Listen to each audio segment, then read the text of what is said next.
Hey guys, this is Hokma Finance Canada. In this video, we're going to show you how to add a nickname to your Royal Bank account in RBC app. If you don't have a Royal Bank account, we will put a link in the description below for you to sign up.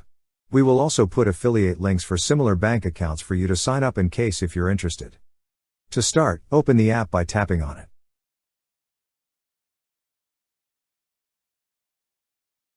Now, sign into your account. Once you're signed in, you will see your accounts. Tap on Checking. On this screen, scroll down to the bottom. At the bottom, you will see in section for nickname.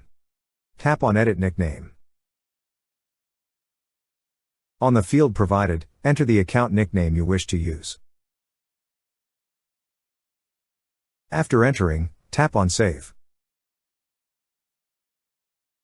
That's how you add a nickname to your Royal Bank account in RBC app.